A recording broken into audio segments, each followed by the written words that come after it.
صلى الله تعالى عليه وعلى آله وأصحابه وبارك وسلم. أما بعد فقد قال الله تبارك وتعالى في كلامه المجيد وفي فرقانه الحميد. أعوذ بالله من الشيطان الرجيم. بسم الله الرحمن الرحيم.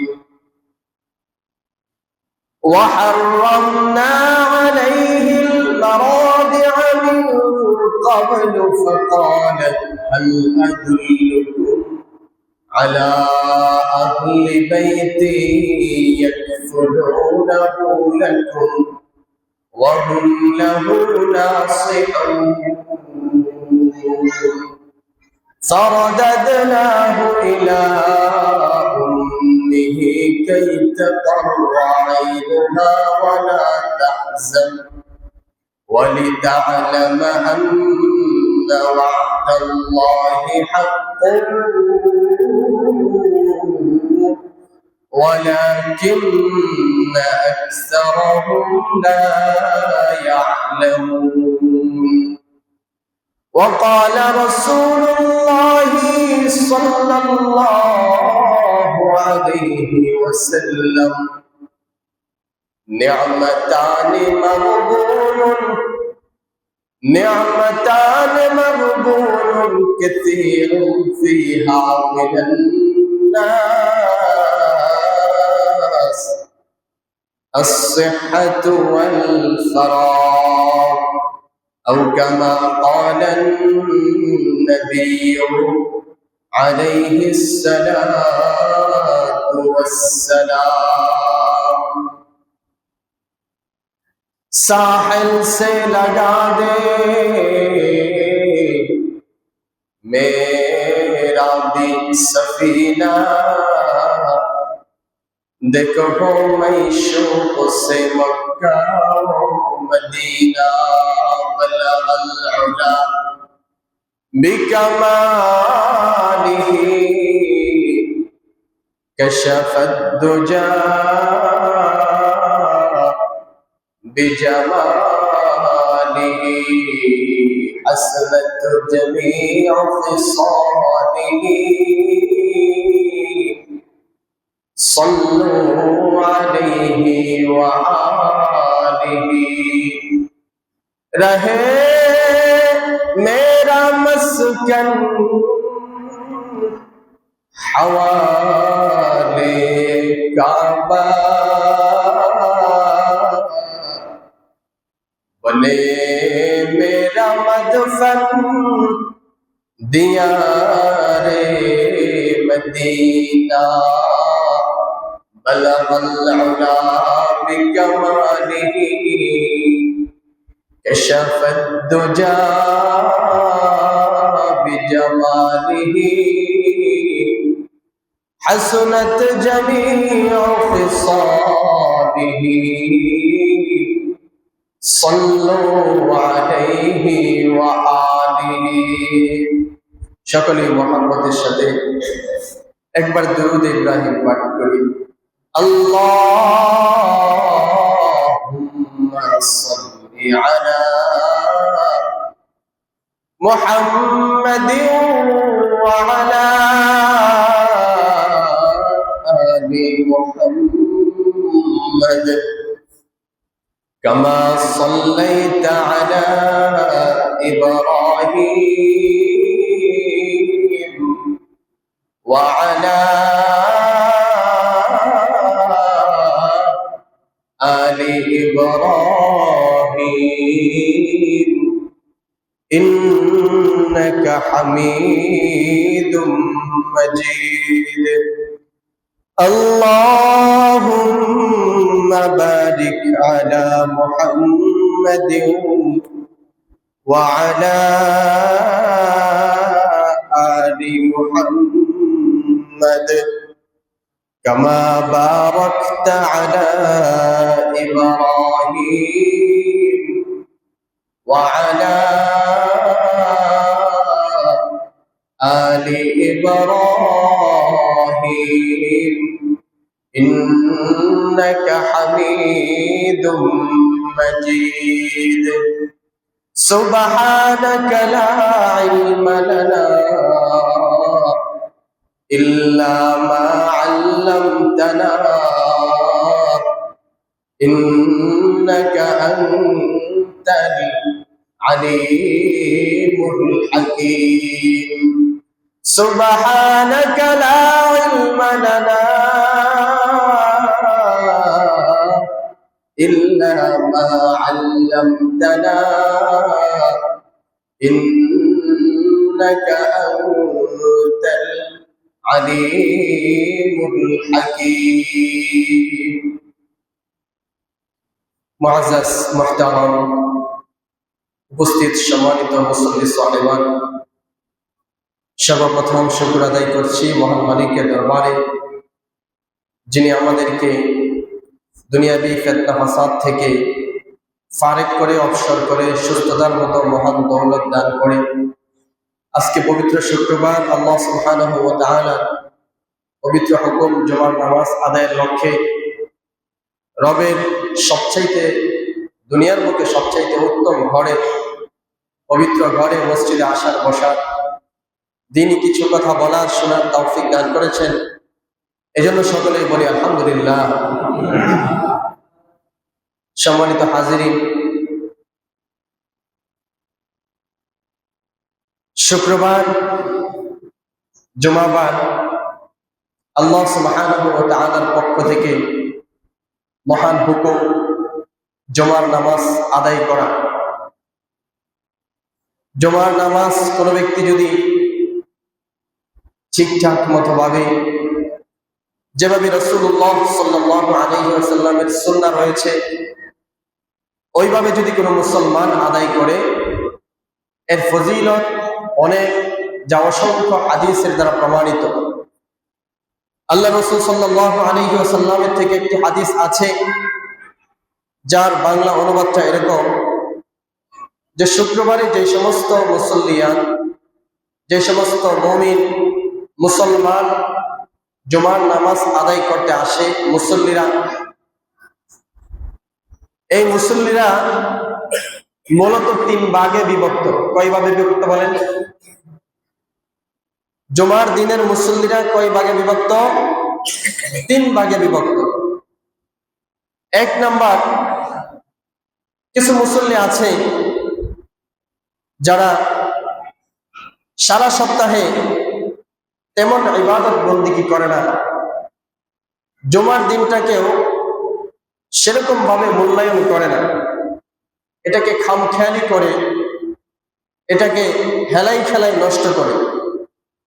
মন চাইলে মসজিদে আসলো আর না মন চাইলে নাই। কোন শুক্রবারে মসজিদে আসে, আবার কোন শুক্রবারে আসে না। আবার মসজিদে আসলেও যে একটু আগে ভাগে আসতে হবে, জুমার প্রস্তুতি নিতে হবে, এরকম কোনোটাই তার মাঝে নাই। মসজিদের পাশে আসে, এসে গল্পগুজব করে, আড্ডা দেয়, সময় নষ্ট করে, দুনিয়াবি কথাবার্তা বলে। মসজিদে এসে ওয়াজ নসিহত শুনবে, খতিব সাহেব যে বয়ান করে কথাগুলো শুনবে এবং মসজিদের প্রথম কাতারে বসবে, এরকম তার ভিতরে কোনো একটা গুরুত্ব থাকে না। কোন রকম সে আসে, একেবারে যখন মুয়াজ্জিন ইকামত শুরু করে দেয় খুতবার পরে, তখন কোন রকম শুধু ইমাম সাহেবের সাথে দাঁড়িয়ে 2 রাকাত আদায় করে ইমাম সাহেবের সালাম ফেরানোর সাথে সাথেই বিদ্যুৎ গতিতে মসজিদ থেকে বের হয়ে চলে যায়। এরকম এক শ্রেণীর মুসল্লি আছে কিনা আমাদের সমাজে? নাই, আছে। এটা হচ্ছে 1 নম্বর শ্রেণী। দুই নম্বর শ্রেণী হাদিসে পাকের ভিতরে আসছে, রাসূল বলেন যে কিছু মুসল্লি এরকম আছে যারা মসজিদে আসে এবং নামাজ পড়ে, আবার ওয়াজ নসিহত কিছু শোনে নামাজের পরে, মনে চাইলে কোনো সময় আল্লাহ তাআলার কাছে হাত উঠায়, আবার যদি মনে না চায় হাত উঠায় না, তেমন একটা গুরুত্ব দেয় না। এদের ব্যাপারে আল্লাহ রাসূল সাল্লাল্লাহু আলাইহি ওয়াসাল্লাম বলেন যে এরা ভালো মানুষ, তাদের দোয়া যে কবুল হবে একেবারে ভালো এরকম না, এরা ভালো ধরা যায়। তৃতীয় শ্রেণী এরকম কিছু মুসল্লি আছে আমাদের সমাজে, রাসূল বলেন যারা পূর্ব থেকেই কথার কথা মনে করেন শুক্রবার, তার আগের দিন হচ্ছে বৃহস্পতিবার, বৃহস্পতিবার থেকেই তার ভিতরে একটা অন্যরকম ফিলিংস কাজ করে, আনন্দ কাজ করে যে আগামীকালকে শুক্রবার চলে আসছে। শুক্রবার যখন আসে সকাল থেকেই তার ভিতরে একটা অন্যরকম আনন্দ, ভালোভাবে গোসল করে উত্তম জামা পরিধান করে আগেভাগে মসজিদে আসার প্রস্তুতি নিয়ে মসজিদে চলে আসে, একেবারে প্রথম কাতারে বসার চেষ্টা করে খুব মনোযোগ সহকারে ইমাম সাহেবের কথাগুলো শুনে, আমলের নিয়তে শুনে, এমনকি নামাজ, খুতবা, দোয়া সহ ফরজ নামাজের পরে যে সমস্ত নামাজ আছে সব কিছু আদায় করার পরে সুন্দরভাবে দৃঢ়স্থিরতার সাথে মসজিদ থেকে বের হয়ে যায়। এরকম কিছু মুসল্লি আছে কিনা? আছে। রাসূল সাল্লাল্লাহু আলাইহি ওয়াসাল্লাম বলেন প্রথম প্রকারের মুসল্লি যারা জুমার নামাজকে কোনো গুরুত্বই দেয় না, তো এরা জুমার নামাজ পড়ার পরেও জুমার নামাজের সামান্য মাত্র বিন্দু মাত্র সওয়াব তারা পাবে না, বলি নাউযুবিল্লাহ। এরা শুধুমাত্র আসলো আর গেল। দ্বিতীয় শ্রেণী যারা আসে খুব কষ্ট করে আসে, ঠিক আছে, কিন্তু একেবারে মনোযোগের সাথে রবের দরবারে কান্নাকাটি করতে হবে, নিজের গুনাহের ব্যাপারে ক্ষমা চাইতে হবে, এরকম তেমন একটা গুরুত্ব দেয় না। মন চাইলে দোয়া করলো, না মন চাইলে নাই। ইবাদত বন্দেগীতে মনে চাইলে মনোযোগ দেয়, না মন চাইলে নাই। এদের ব্যাপারে রাসূল বলেন এদেরকে ভালো ধরা যায়, কিন্তু তৃতীয় শ্রেণী যারা একেবারে মনোযোগ সহকারে শুরু থেকে শেষ পর্যন্ত নামাজ, খুতবা, তাসবিহ, তাহলিল, জিকির, আজকার, দোয়া, ফরজের পরে যে সুন্নাতগুলো আছে এগুলো সহ আদায় করে, তাদের ব্যাপারে আল্লাহ রাসূল সাল্লাল্লাহু আলাইহি ওয়াসাল্লাম সুসংবাদ দেয় যে এদের জন্য এই নামাজটা এক সপ্তাহের গুনাহের কাফফারা হয়ে যাবে। সুবহানাল্লাহ। অর্থাৎ বিগত শুক্রবার থেকে নিয়ে এই শুক্রবার মাঝখানের 7টা দিন 6টা দিন সে যেই সগীরা গুনাহগুলো করেছে, আল্লাহ সুবহানাহু ওয়া তাআলা এই শুক্রবারের নামাজটা সুন্দরভাবে আদায় করার পরে তার এক সপ্তাহের সব গুনাহ মাফ করে দেবে। জোরে বলি সুবহানাল্লাহ। এমনকি আরেক হাদিসের ভিতরে আসছে শুধু এই 7 দিনের নয়, বরং তার সাথে আরো 3 দিন, এই এক শুক্রবারের জুমার নামাজ আদায়ের ফলে আল্লাহ রাসূল বলেন যে তার 10 দিনের গুনাহ খাতা আল্লাহ সুবহানাহু ওয়া তাআলা মাফ করে দেন। সুবহানাল্লাহ। তাহলে আমরা যারা উপস্থিত আছি আমাদের কোন শ্রেণীর মুসল্লি হইতে হবে বলেন? তৃতীয় শ্রেণী। কোন শ্রেণী? সবাই একটু মনোযোগ দেন। কোন শ্রেণীর মুসল্লি হইতে হবে? তৃতীয় শ্রেণী। সপ্তাহে একটা মাত্র দিন শুক্রবার, প্রত্যেক দিন তো আমরা জুমাতে আসি না। আল্লাহ তাআলার পক্ষ থেকে একটা মাত্র দিন সপ্তাহে শুক্রবার, এই দিনটাতে আগে থেকেই ভালোভাবে প্রস্তুতি নিয়ে উত্তম রূপে গোসল করে ভালো পোশাক পরে একেবারে মনটাকে ফ্রেশ করে যে আজকে আমি মসজিদে যাইতেছি, একেবারে শুরু থেকে শেষ পর্যন্ত বয়ান শুনবো, খুতবা শুনবো, নামাজ পড়বো, নামাজের পরে দোয়া করবো, সুন্নত নামাজ আদায় করে এরপরে মসজিদে আসবো, এরকম প্ল্যান প্রোগ্রাম নিয়ে মন মানসিকতা নিয়ে আমরা আসবো তো ইনশাআল্লাহ? কে কে আসবো ইনশাআল্লাহ? আল্লাহ তাআলা সবাইকে কবুল করুন, বলেন আমিন। সম্মানিত উপস্থিতি, আমি গত সপ্তাহে আপনাদের সামনে কুরআনুল কারীমের সূরা 28 নম্বর সূরা সূরাতুল কসসের সংক্ষিপ্ত তাফসীর শুরু করেছিলাম। সময়ের সংক্ষিপ্ততার কারণে অল্প কয়েকটা আয়াতের তাফসীর করা হয়েছিল।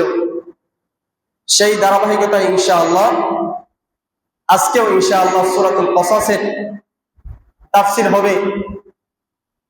প্রিয় উপস্থিতি, গত সপ্তাহে আমরা আলোচনা করেছিলাম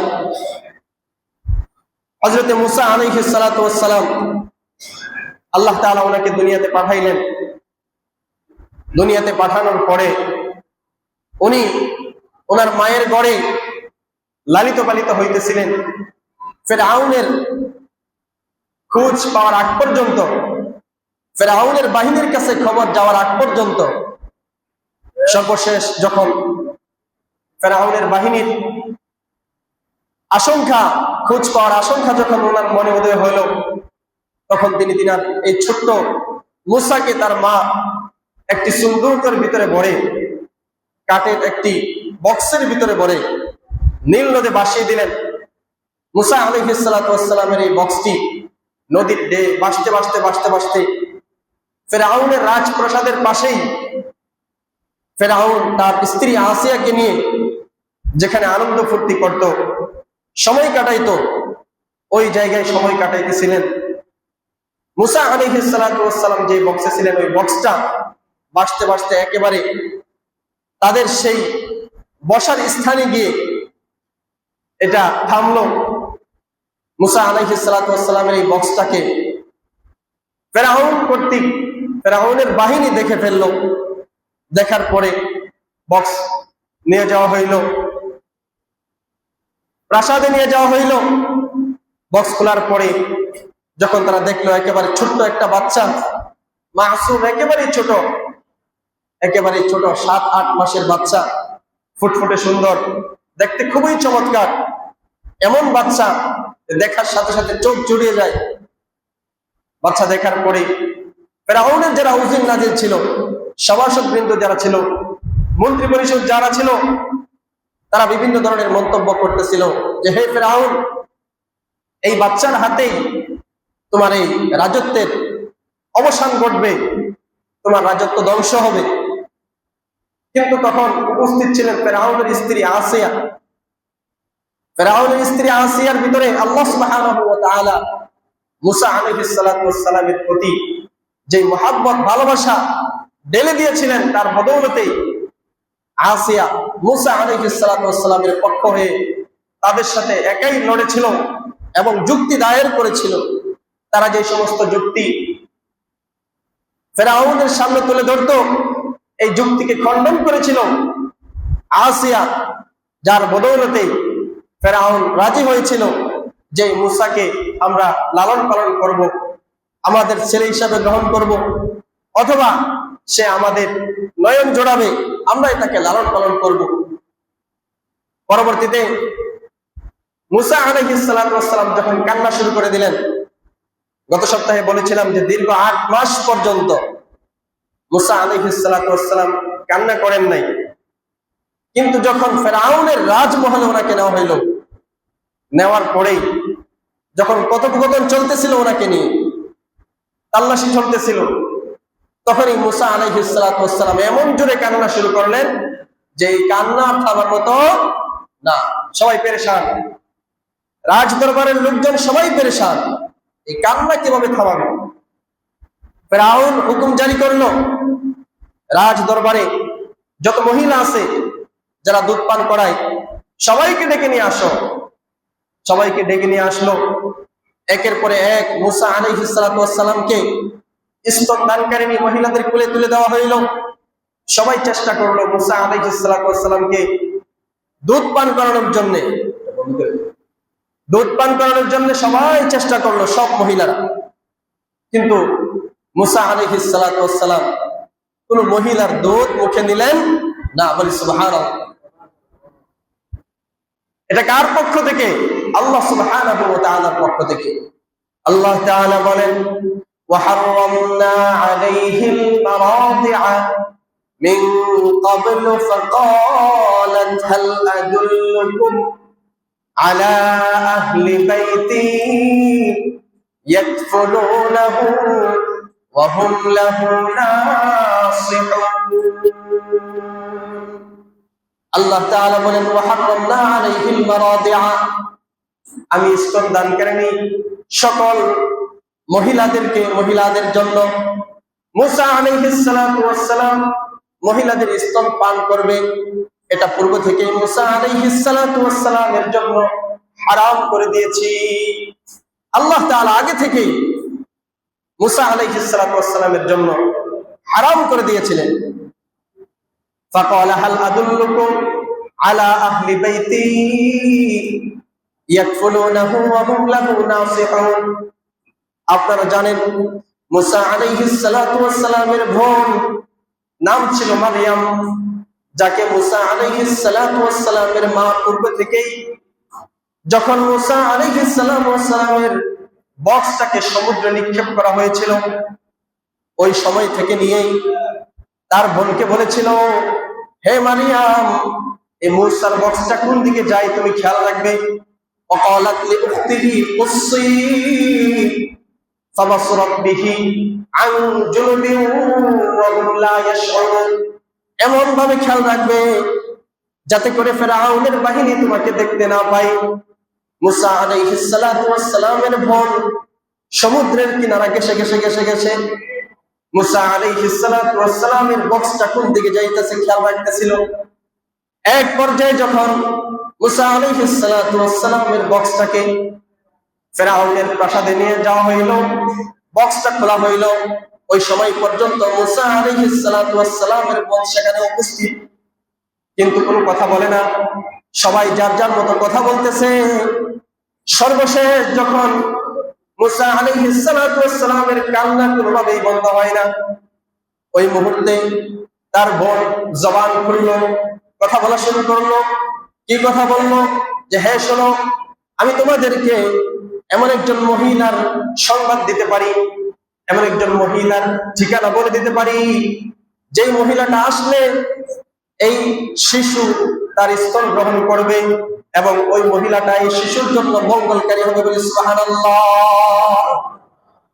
ফাকালাত হাল আদুল্লুকুম আলা আহলি বাইতি ইয়াকফুলুনাহু ওয়া হুম লাহু নাসিহুন। এই কথা বলার পরে ফেরাউনের বাহিনী বলল, যাও যাও, ঠিক আছে, তুমি নিয়ে আসো। আল্লাহ তাআলা পরের আয়াতের ভিতরে বলেন, ফারাদাদনাহু ইলা উম্মিহি কাই তাকাররা আইনুহা ওয়া লা তাহজানা ওয়া লিতা'লামা আন্না ওয়া'দাল্লাহি হাক্কুন ওয়ালাকিন্না আকসারাহুম লা ইয়া'লামুন। আল্লাহ তাআলা বলেন, ফারাদাদনাহু ইলা উম্মি, যে আমি তো মুসার মাকে বলেছিলাম, যখন মুসা আলাইহিস সালাতু ওয়াস সালামের মা সন্তানকে বক্সে রেখে নীল নদে নিক্ষেপ করে, ওই সময় বলেছিলাম যে তুমি ধৈর্য ধারণ করো, টেনশন করিও না, আবার আমি তোমার কোলে এই সন্তানকে ফিরিয়ে দিব। ফারাদাদনাহু ইলা উম্মিহি কাই তাকাররা আইনুহা ওয়া লা তাহজান, আল্লাহ বলেন আমি মুসাকে তার মার কাছে ফিরিয়ে দিলাম, কেন? যেন তার মার অন্তরটা শীতল হয়, চক্ষু জোড়াই বলে সুবহানাল্লাহ।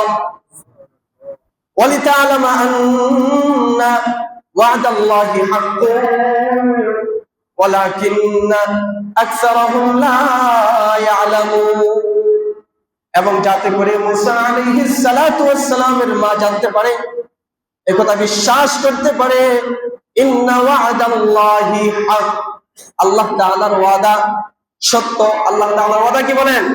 সত্য। আল্লাহ তাআলা যে ওয়াদা করেন এটা অবশ্যই অবশ্যই আল্লাহ তাআলা পুরা করেন, কিন্তু ওয়ালাকিন্না আকসারহুম লা ইয়ালামুন, কিন্তু আফসোস দুনিয়ার মানুষ এ ব্যাপারে জানে না, বুঝে না, মানতে চায় না।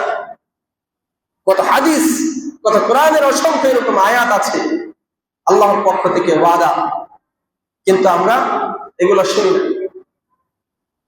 ওয়ালাম্মা বালাগা আশুদ্দাহু ওয়াস্তাওয়া আতাইনাহু হুকমান ওয়া ইলমা, ওয়াকাযালিকা নাজজিল মুহসিনিন।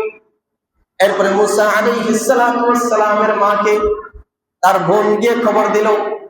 মুসা আলাইহিস সালাতু ওয়াস সালামের মার কাছে যখন এই খবর গেল, খবর যাওয়ার পরে মুসা আলাইহিস সালাতু ওয়াস সালামের মা আনন্দে আত্মহারা হয়ে কেমন যেন সব কিছু ঘটনা খুলে বলে ফেলবে, কিন্তু আল্লাহ সুবহানাহু ওয়া তাআলা তার মনকে শক্ত করে দিলেন যে ওইখানে গিয়ে সবকিছু বলা যাবে না, সবকিছু গোপন রাখতে হবে, পরিস্থিতি যেভাবে যায় ওইভাবে যাইতে হবে। মুসা আলাইহিস সালাতু ওয়াস সালামের মাকে রাজপ্রাসাদে নিয়ে আসা হইল। এবার মুসা আলাইহিস সালাতু ওয়াস সালামের মা সন্তানকে কোলে নিলেন, স্তনদান করলেন। দেওয়ার সাথে সাথে মুসা আলাইহিস সালাতু ওয়াস সালামের কান্না বন্ধ হয়ে গেল। বলি সুবহানাল্লাহ। ফেরাউন বাহিনী সকলে আশ্চর্যান্বিত হয়ে গেল, কি ব্যাপার, কি ব্যাপার? এতগুলো মহিলা চেষ্টা করলো কিন্তু মুসার কান্না বন্ধ করাইতে পারলো না। আর এই মহিলার কোলে নেওয়ার সাথে সাথে কান্না বন্ধ হয়ে গেল। এবার মহিলাকে প্রশ্ন করলো, হে মহিলা, বলো তুমি কি চাও? এই সন্তানকে লালন পালন করবে, এর বিনিময়ে তুমি কি চাও? তুমি যা চাইবে তাই দেওয়া হবে, তোমাকে রাজকীয় ভাবে যা কিছু দরকার সব কিছুর ব্যবস্থা করে দেওয়া হবে। তুমি মুসাকে দুধ পান করাইবে এবং তাকে লালন পালন করবে। মুসা আলাইহিস সালাতু ওয়াস সালামের মা বললেন যে না, আমি কোনো কিছু চাই না। তিনার মাথায় আসলো, আমি যদি রাজপ্রাসাদে থাকি আর এইখানে থেকে যদি মুসাকে আমি লালন পালন করি, তাহলে হতে পারে যে গুমর ফাঁস হয়ে যাবে, যেটা আমারই সন্তান, এটা সবাই জেনে ফেলতে পারে। এই জন্য আল্লাহ সুবহানাহু ওয়া তাআলার পক্ষ থেকে ওনার ভিতরে আল্লাহ তাআলা ঢেলে দিলেন। উনি বলল যে আমি কোনো কিছু চাই না, আমাকে সুযোগ করে দেওয়া হোক, আমি এই বাচ্চাকে নিয়ে আমার বাসায় চলে যাব। বলে সুবহানাল্লাহ। তখন ফেরাউন কর্তৃক বাচ্চার লালন পালনের জন্য যত প্রকার খরচাদি দরকার সব কিছু ফেরাউন বাহিনী মুসা আলাইহিস সালাতু ওয়াস সালামের জন্য করে দিল। বলে সুবহানাল্লাহ। এবার মুসা আলাইহিস সালাতু ওয়াস সালাম তিনার মার ঘরে লালিত পালিত হইতে লাগলেন। মুসা আলাইহিস সালাতু ওয়াস সালামের এভাবে সময় কেটে গেল 10 বছর, 15 বছর, 20 বছর। মুফাসসিরিন ইকরাম তাফসীরের ভিতরে বলেন মুসা আলাইহিস সালাতু ওয়াস সালামের বয়স যখন 22 বা 25, কোন কোন বর্ণনায় কম বেশ বলা হয়েছে, ওই সময় যখন আসলো আল্লাহ তাআলা আয়াত নাযিল করেন ওয়ালাম্মা বালাগা আশুদ্দাহু ওয়াস্তাওয়া আতাইনাহু হুকমান ওয়া ইলমা ওয়া কাযালিকা নাজজিল মুহসিনিন। মুসা আলাইহিস সালাতু ওয়াস সালামের বয়স যখন 22 অথবা 25 বছর হইল, রবের পক্ষ থেকে আল্লাহ সুবহানাহু ওয়া তাআলা তিনাকে ইলম এবং হিকমত দান করলেন। বলি সুবহানাল্লাহ। আল্লাহ তাআলা বলেন ওয়া কাযালিকা নাজজিল মুহসিনিন, আমি এভাবেই যাজা দিয়ে থাকি নেককারদেরকে। ওই সময়ের ভিতরে আরেকটা ঘটনা ঘটে গেল, যেই ওয়াকিআটা ঐতিহাসিকগণ ইতিহাসের ভিতরে, মুফাসসিরগণ তাফসীরের ভিতরে বিস্তারিতভাবে ব্যাখ্যা করেছেন। খুবই চমৎকার একটা ঘটনা কোরআনের ভিতরে বিস্তারিত আসছে। ওয়াদাখালাল মাদিনাতা আলা হিনি গাফলাতিন মিন আহলিহা ফাওয়াজাদা ফিহা রাজুলাইনি ইয়াকতাতিলান হাযা মিন শিয়াতিহি ওয়া হাযা মিন আদুওয়ি ফাস্তাগাসাহু আল্লাযী মিন শিয়াতিহি আলা আল্লাযী মিন আদুওয়ি ফাওয়াকাযাহু মূসা ফাকাদা আলাইহি। মুসা আলাইহিস সালাতু ওয়াস সালাম ওনার বয়স যখন 25 অথবা 22 বছর, ওই সময়ের ঘটনা তারিখের কিতাবগুলোতে আসছে, তাফসীরের কিতাবগুলোতে আসছে। মুসা আলাইহিস সালাতু ওয়াস সালাম একবার শহরের বাইরে থেকে কোথাও থেকে আসলেন শহরে। এমন সময় শহরে প্রবেশ করলেন যেই সময় শহরের মানুষগুলো গাফলতের ভিতরে থাকে, অলসতার ভিতরে থাকে। অর্থাৎ দুপুরের খাবারের পরে যখন মানুষ বিশ্রাম নেওয়ার জন্য শুয়ে পড়ে, সাধারণত ওই সময়টার ভিতরে মানুষের চলাচল তেমন থাকে না। মানুষের আনাগোনা তেমন থাকে না, কথাবার্তা তেমন থাকে না, শহরের মানুষগুলো সব নীরব নিস্তব্ধ। ওই সময়ের ভিতরে মুসা আলাইহিস সালাতু ওয়াস সালাম ঘটনাক্রমে শহরের ভিতরে প্রবেশ করলেন। প্রবেশ করে দেখলেন দুইটা লোক পরস্পরে ঝগড়া করতেছে। দুইটা লোকের মধ্য থেকে একটা লোক হলো বনি ইসরাইলি, অর্থাৎ মুসা আলাইহিস সালাতু ওয়াস সালামের বংশের, আর একটা লোক হলো কিপ্তি বংশের তথা ফেরাউনের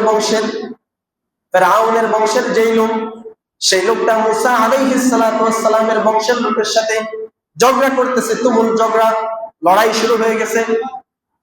মুসা আলাইহিস সালাতু ওয়াস সালাম যখন আসলেন, আসা মাত্রই মুসা আলাইহিস সালাতু ওয়াস সালামের বংশের লোক, বনি ইসরাইলের লোক মুসা আলাইহিস সালাতু ওয়াস সালামকে দেখে বলল, ইয়া মুসা, তুমি আমাকে একটু সাহায্য করো। এই লোকটা আমার সাথে খুব খারাপই করতেছে, আমার সাথে ঝগড়া করতেছে, তুমি আমাকে সাহায্য করো।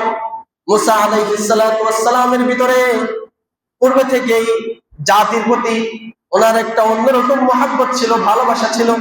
জাতি ভাই, সবাই তো যার যার জাতি ভাইকে কি করে, মহাব্বত করে।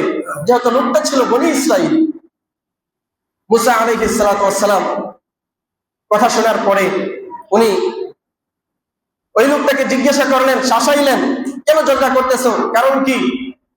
বারবার তাকে বোঝানোর পরেও সেই লোকটা ঝগড়া থেকে ফিরতেছিল না। কোরআনের ভিতরে আসছে, ঝগড়া থেকে কোনোভাবেই সে ফিরতেছিল না।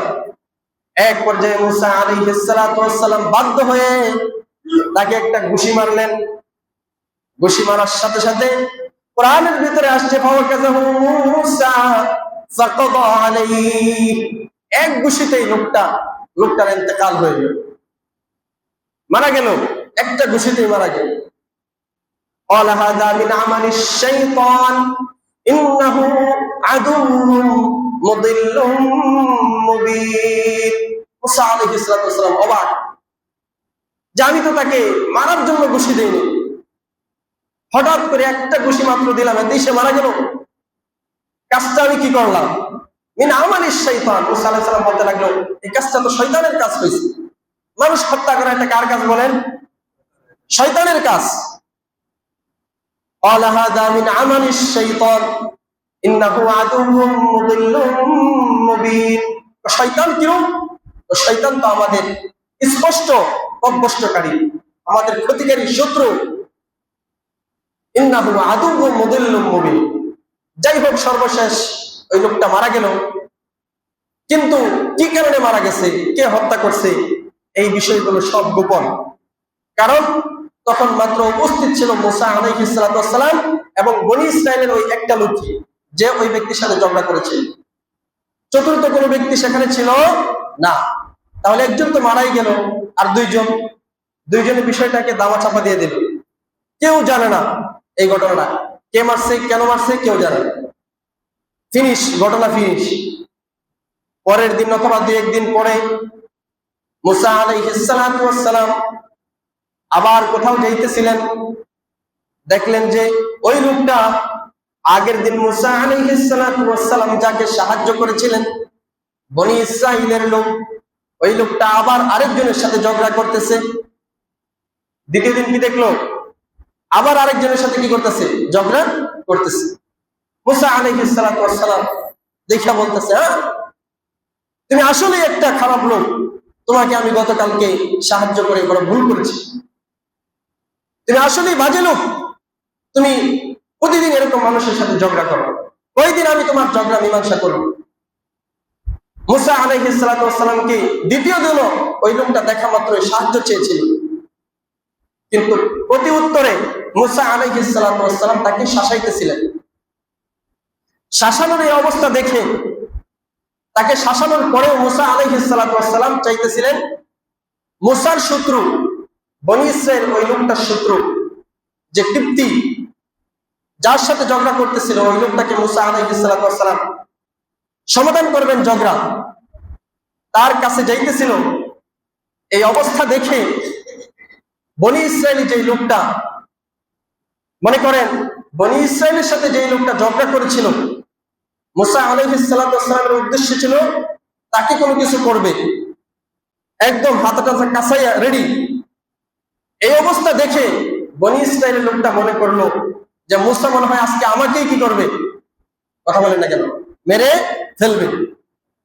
তখন ওই লোকটা এই অবস্থা দেখেই সে বলে ফেললো, আরে মুসা, আমি তোমার কাছে সাহায্য চাইলাম, তুমি আমাকে সাহায্য না করে বরং তুমি আমাকে মারতে আসছো, আসলেই তুমি একটা ফাসাদকারী। বলি নাউজুবিল্লাহ, যেটা বলি নাউজুবিল্লাহ। যখন এই কথা বললো যে গতকালকে তুমি একটা লোক হত্যা করেছো, এই কথা বলার সাথে সাথে যার সাথে ঝগড়া হয়েছিল তার কানে খবর গেল, সে দৌড়ে সবার কাছে বলে ফেললো যে গতকালকে যে খুনটা হয়েছিল খুনিকে, কথা বলে না, মুসা, খুনিকে মুসা। জানাজানি হয়ে গেল পুরো শহরের ভিতরে। আলোচনা একটাই, আলোচনা সমালোচনা, যে হত্যাকারী মুসা, তাকে শাস্তি দিতে হবে। সে মূলত বনি ইসরাইলের লোক, সে ফিরআউনের শত্রু। যদিও মানুষ জানে মুসা হচ্ছে ফিরআউনের ছেলে, কিন্তু মুসা তো বাস্তবিক অর্থে ফিরআউনের শত্রু। এটা প্রচার প্রসার হয়ে গেল শহরের ভিতরে, জানাজানি হয়ে গেল মানুষে মানুষে। কোরআনের ভিতরে স্পষ্ট আসছে, فأصبح في المدينة خائفا يترقب فإذا الذي استنصره بالأمس يستصرخ قال له موسى إنك لغبي مبين فلما أن أراد أن يبطش بالذي هو عدو لهما قال يا موسى أتريد أن تقتلني كما قتلت نفسا بالأمس إن تريد إلا أن تكون جبارا في الأرض وما تريد أن تكون من المصلحين। যখন জানাজানি হয়ে গেল পুরা শহরের ভিতরে, ফেরাউন তার যত মন্ত্রী পরিষদ যারা ছিল, উজির নাজির যারা ছিল, তার রাজ্যের যারা উচ্চ পর্যায়ের ব্যক্তিবর্গ যারা ছিল, সবাইকে নিয়ে জরুরি মিটিং বসাই। কি মিটিং? যে গতকালকে যে লোকটা খুন হয়েছে আমাদের পিতৃ বংশের, এই লোকটার খুনি মূলত মুসা। অতএব তার ব্যাপারে কি ডিসিশন নেওয়া যায়, কি সিদ্ধান্ত গ্রহণ করা যায়। পরামর্শ করলো সকলেই। পরামর্শের এক পর্যায়ে সিদ্ধান্ত এটাই হইল, যত দ্রুত সম্ভব মুসাকে হত্যা করতে হবে। বলি নাউজুবিল্লাহ। মুসা আলাইহিস সালামকে কি করতে হবে? হত্যা করতে হবে। সিদ্ধান্ত হয়ে গেছে রাজপ্রাসাদে। ওই মজলিসে একজন লোক ছিল, যে লোকটা মুসা আলাইহিস সালাতু ওয়াস সালামকে অনেক মহব্বত করত, ভালোবাসত। ওই লোকটা যখন শুনলো যে মুসা আলাইহিস সালাতু ওয়াস সালামের ব্যাপারে এত ষড়যন্ত্র হইতেছে, তাকে হত্যা করা ফেলে হওয়ায় তাকে হত্যা করে ফেলবে, এটা সে মানতে পারল না। সে দৌড়িয়ে মুসা আলাইহিস সালাতু ওয়াস সালামের কাছে আসলো। কোরআনের ভিতরে আসছে, ওয়াজা আরাজুলুম মিন আকসাল মাদিনাতি ইয়াসআ। ওই লোকটা দৌড়ে শহরের একেবারে আঁকাবাঁকা পথ দিয়ে, অলিগলি দিয়ে, যেখান দিয়ে আসলে মানুষ দেখবে না, এরকম জায়গা দিয়ে দৌড়ে এসে মুসা আলাইহিস সালাতু ওয়াস সালামকে খবর দিল। কি খবর? যে হে মুসা, যত তাড়াতাড়ি সম্ভব মিশর ত্যাগ করো, তোমাকে হত্যা করে ফেলার রায় হয়েছে। মুসা আলাইহিস সালাতু ওয়াস সালাম যখন এই সংবাদ পাইলেন, সংবাদ পাওয়া মাত্রই মুসা আলাইহিস সালাতু ওয়াস সালাম দেরি করলেন না। فخرج منها خائفا يترقب قال رب نجني من القوم الظالمين। মুসা আলাইহিস সালাম ভীত সন্ত্রস্ত হয়ে গেলেন। কি করবে এই মুহূর্তে? কোথায় যাবে? মিশর ছাড়া কোনো কিছু উনি ছিলেন না। তখন বাধ্য হয়ে একদিকে ছোটা শুরু করলো, মাদায়েন শহরের দিকে ছোটা শুরু করলো। কোন শহর বলেন? শামেরই একটা শহরের নাম মাদায়েন। এটা মিশর থেকে প্রায় 1000 কিলোমিটার দূরে। ওই শহরের দিকে মুসা আলাইহিস সালাতু ওয়াস সালাম চলা শুরু করলেন। আর বলতে লাগলো, ক্বালা রাব্বি নাজ্জিনি মিনাল কওমিয যালিমিন। হে আমার প্রভু, হে আমার মালিক, আপনি আমাকে এই জালেম সম্প্রদায় থেকে হেফাজত করুন। আল্লাহর কাছে দোয়া করতেছে।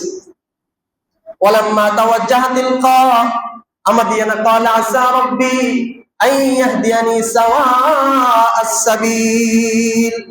মুসা আলাইহিস সালাতু ওয়াস সালাম মাদিয়ানের দিকে চলা শুরু করলেন। মনে মনে রবের কাছে দোয়া করতেছেন, আসা রাব্বি আন ইয়াহদিয়ানি সাওয়াআস সাবিল। উনি আল্লাহর উপর 100% ভরসা করতেছেন যে অবশ্যই আমার রব আমাকে সঠিক রাস্তা দেখাইবেন, এমন রাস্তা দেখাইবেন যেই রাস্তাটা আমি গেলে আমার জন্য মঙ্গলজনক হবে, ভালো হবে, এরকম রাস্তা আল্লাহ তাআলা আমাকে দেখাইবেন। এই উদ্দেশ্যে বের হয়ে গেলেন। চলতেছে চলতেছে, ওয়ালাম্মা ওয়ারাদা মা'a মাদিয়ানা ওয়াজাদা আলাইহি উম্মাতাম মিনান নাসি ইয়াসকুন। চলতে চলতে চলতে চলতে দীর্ঘ 8 থেকে 9 দিন তাফসীরের ভিতরে আসছে। 8-9 দিন চলার পরে একেবারে ক্ষুধার্ত, ক্লান্ত শ্রান্ত, আর হাঁটা সম্ভব না। মাদিয়ান শহরে গিয়ে উঠলেন। মেন শহর না, একেবারে শহরের কাছে এমন একটা জায়গায় গিয়ে পৌঁছলেন যে ওখানে একটা কূপ, কূপের থেকে মানুষরা তাদের বকরি, ছাগল, এরপরে উট, ভেড়া, মহিষ এগুলাকে পানি পান করায়। বিশাল কূপ। এরকম একটা কূপের পাশে গিয়ে মুসা আলাইহিস সালাম দাঁড়াইলেন। লোকেরা তাদের পশুদেরকে পানি পান করাইতেছিল। মুসা আলাইহিস সালাম চুপ করে দাঁড়িয়ে রইলেন। দেখলেন যে ওই সময় দুইটা মেয়ে তারা তাদের বকরিগুলোকে আটকে রাখতেছিল। অর্থাৎ বকরিগুলো ওই অন্যান্য মানুষদের পশুর সাথে মিশে পানি পান করতে যাইতেছিল, কিন্তু মেয়ে দুইটা বকরিগুলোকে খুব কষ্ট করে আটকে রাখতেছিল যাতে ওগুলোর সাথে মিশতে না পারে। এই দৃশ্য দেখার পরে মুসা আলাইহিস সালাম মেয়ে দুইটাকে প্রশ্ন করলেন, কি ব্যাপার, তোমরা তোমাদের প্রাণীগুলোকে পানি কেন পান করাইতেছো? এটা এক তাফসীর। আরেক তাফসীরের ভিতরে আসছে যে ওই সময় মুসা আলাইহিস সালাম যে কূপের পাশে গিয়েছিলেন, ওই কূপটা বড় একটা কূপ ছিল। কূপের একটা ডাকনা ছিল, এমন বড় ডাকনা যে ওই ডাকনাটা উঠাইতে 10 জন মানুষের প্রয়োজন হয়, এত ওজন ছিল ডাকনাটা। তো অন্যান্য রাখালরা তারা তাদের পানিগুলোকে পানি পান করানোর পরে আবার কূপের উপরে ডাকনা দিয়ে তারা চলে গেছে। এখন ওই দুইটা মেয়ে ওইখানে দাঁড়িয়ে আছে, তারা ওই ডাকনা উঠাইতে পারে না। এই জন্য পানি কিভাবে পান করাবে, তারা একটা টেনশন নিয়ে সেখানে দাঁড়ায় রয়েছে। তখন মুসা আলাইহিস সালাম তাদেরকে জিজ্ঞাসা করেছিলেন যে কি ব্যাপার, তোমাদের কি হইলো, তোমাদের পানিগুলোকে কেন পানি পান করাইতেছ? যাই হোক, আসলে লম্বা আলোচনা। ইনশাআল্লাহ যেহেতু এই সূরার আলোচনা শুরু হয়েছে, আল্লাহ পাক চাইতো ইনশাআল্লাহ যেই কয়দিন সময় লাগে আমরা ইনশাআল্লাহ সংক্ষিপ্ত তরজমার পাশাপাশি তাফসীর শুনবো তো ইনশাআল্লাহ। সবাই শোনার জন্য রাজি আছেন তো ইনশাআল্লাহ? যেই কথাগুলো বললাম এই কথাগুলো সব কোরআনের ভিতরে আছে। এরকম না যে আমার মন মতো ইচ্ছা মতো যে একটা কথা বলে ফেলছে, এরকম সবগুলো কথাই একদম ধারাবাহিক। মুসা আলাইহিস সালামের ঘটনা কোরআনের অনেক জায়গায় আসছে, বিস্তারিত আলোচনা কোরআনের ভিতরে আসছে। এজন্য আমরা সবাই চেষ্টা করব একটু আগে ভাগে মসজিদে আসার জন্য। সময় খুব কম থাকে, এই জন্য আলোচনা করা যায় না। একটু আগে ভাগে আসলে আমরা সময় পাবো, কিছু কথা শুনতে পারবো। আল্লাহ তাআলা আমাদের সকলকে কবুল করুন, সকলে বলে আমিন।